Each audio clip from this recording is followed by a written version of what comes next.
Hello, hello, hello, and welcome back to the Discerning Otaku, a place for all my opinions, all things anime and manga. This time around, we're going to start a little bit of a series here. The new season of anime, Winter 2023, has just started, so I'm going to see if I can keep up with it as far as going over new shows that I'm checking out, making some short little first impressions videos, and just, we'll go from there and see how this turns out. But I like to do this at the beginning of every single season. I try and start as many things that look like they're up my alley as possible, and some will fall off, some I'll keep up with, but this is just going to be the first impressions of the ones that I'm going to be checking out. Just a reminder to like and subscribe if you like what I'm doing. I greatly appreciate all of it. If you have any comments, what are you checking out this season, or what things are you not enjoying this season? Pop it down in the comments below. Let's get some conversations going, and without further ado, here we go.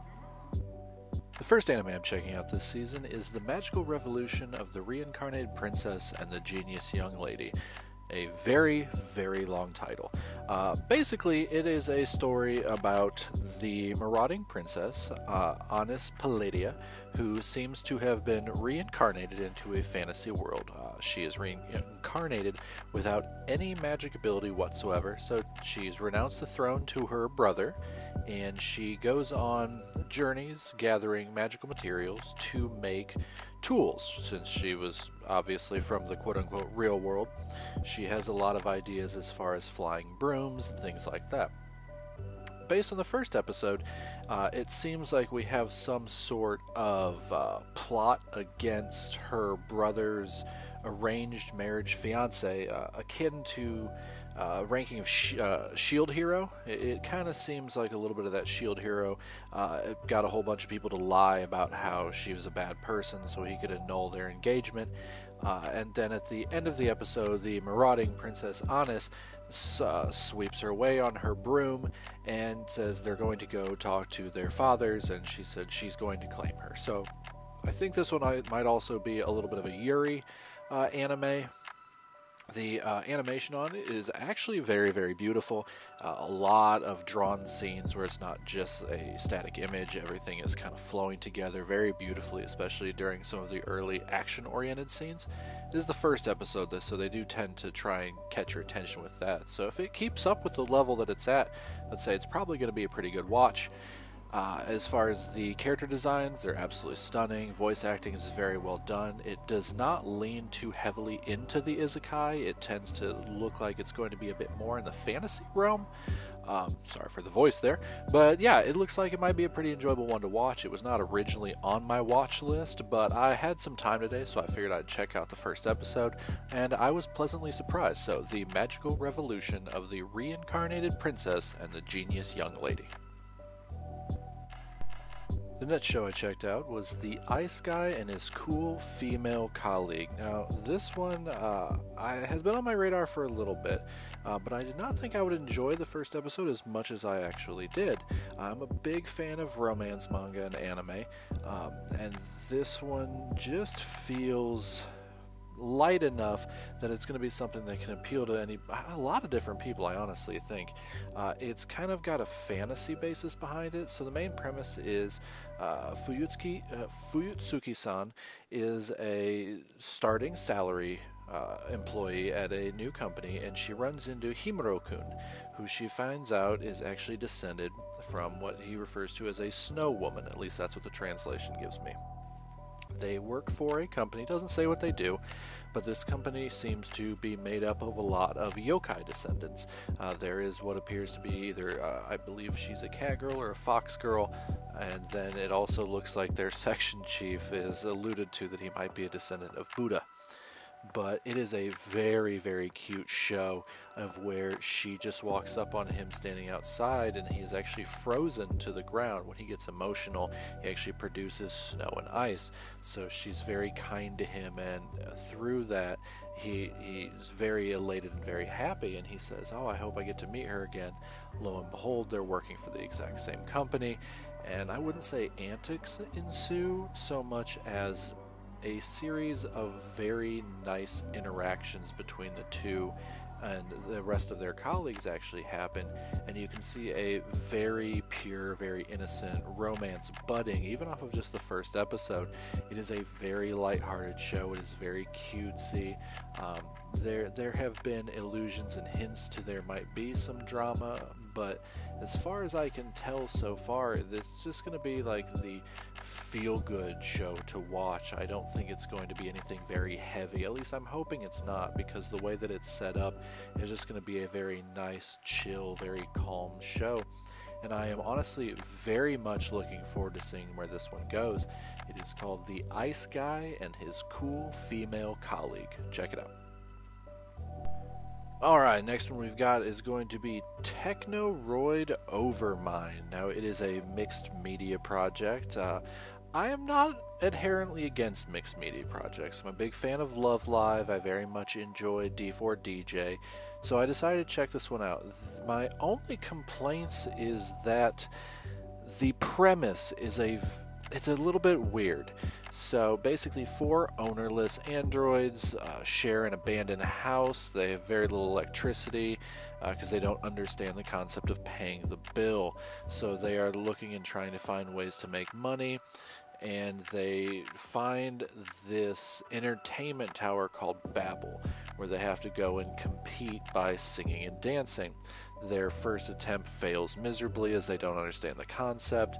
They get booted out, where they meet a small child who is crying, and then I guess you could call they try and figure out his memory to try and figure out why he's sad.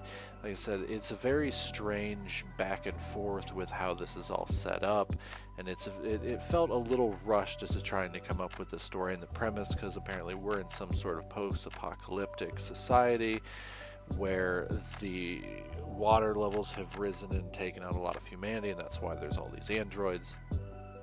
So there is a very strange dichotomy to this back and forth. So you don't actually see any of the music aspect of the anime until the very, very end of it, where they go and once again, after helping this child out, they go and actually, I guess, finally understand the concept, and they go and sing and dance together. They do a song, and they clear the first stage of Babel. Like I said, I'm not against mixed media projects and music animes. I am a big fan of a lot of idol animes and things to that nature. This one just has a very strange premise for being post-apocalyptic. It's very bright and colorful, almost like a strange futuristic Hatsune Miku in a way. And you have this odd back and forth with these androids that don't understand human emotions, trying to understand this kid that's crying and trying to help him. So I'm unsure of where this one's going to go and what route this one's going to take. I'm going to go ahead and give it a few more episodes and see how it goes from there. Because like I said, it wasn't bad. It's animated beautifully. Colors are stunning. Character designs are great. Everything about it is technically fine. It's just this weird premise for me. But once again, that's Technoroid OVERMIND. Next up, we have Tomo-chan is a Girl. This one is going to be an unrequited love story. It's a pretty common trope lately in the romance genre of where one or the other of the couple is unaware of the other's feelings and vice versa. This one mainly being Tomo Aizawa and her best friend Junichiro Kubota.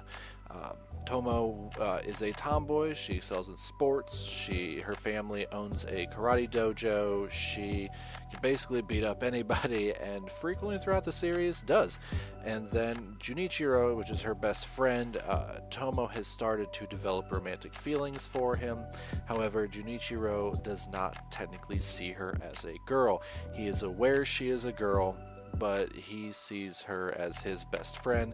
There are some moments in the first episode where you can kind of tell he has feelings for her, but he's unaware of what to do with them. It doesn't really get into why, at least in the first episode, he is avoiding this, whether it being him not wanting to disrupt the friendship, or he's unaware of her feelings, so he doesn't want to push too far. but it seems like it is going to be one of those stories. Now, we'll have to see how long it's drawn out. If we're going into such as like a Haren-san, where it doesn't take too long, or we have My Senpai is Annoying, which is taking a very long time for the feelings to become mutual. We'll just have to see.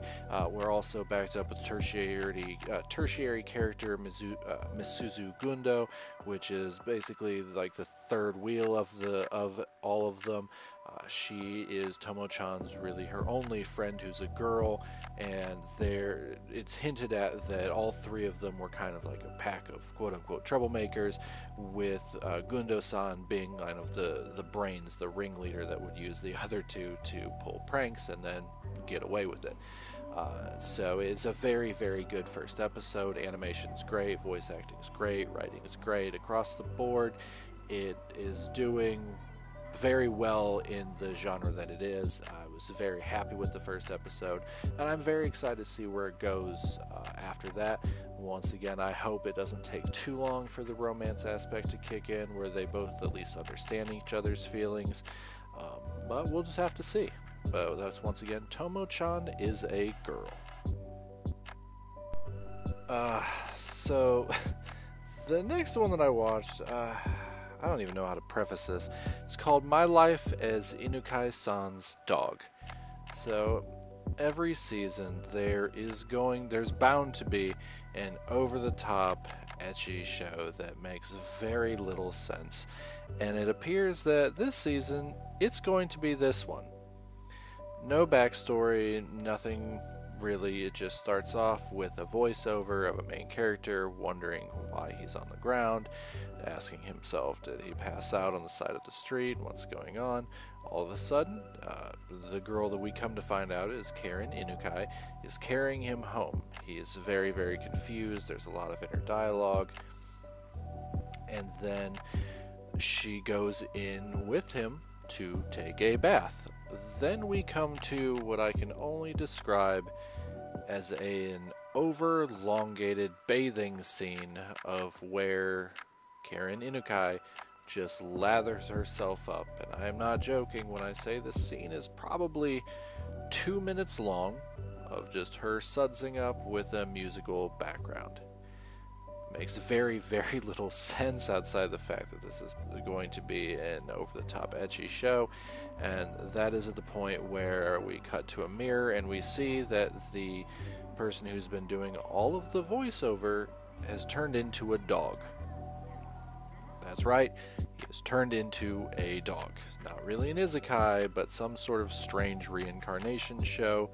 The episodes are only about 12 minutes long, so it's not really technically considered an anime short, but the 12 minutes didn't feel like a waste, because it was moderately entertaining, but at the same time, if we cut out the weird elongated bathing scene, we cut the show down to about 8 minutes, and we're getting much closer into anime short territory. It's animated well, the character designs are fine, it's not breaking any new strides. It is just very strange. It's very odd. It carries itself in a very odd way. I don't know who I would recommend the show to. If anyone, it's not bad. It's just very, very strange. At least that's my first impression of it. We'll see as it goes from there. But once again, My Life as Inukai-san's Dog. So there you have it. It's my first round of first impressions on the new anime coming out this winter 2023. There's some mixed bag here. Some good, some I might be dropping. But I've got probably about 35, 36 shows I'm going to be checking out this season, so inevitably I'm not going to be able to continue all of them. But what do you think? Let me know down in the comments. Are there any that you're particularly looking forward to that I should check out? Did you watch any of the ones that are on this list, and what did you think of those? Go ahead and, like I said, leave a note down in the comments. Maybe get some conversations going. And as per always, like and subscribe if you like what I'm doing. And until next time, have a great day. Keep watching anime. Hope you have a good one.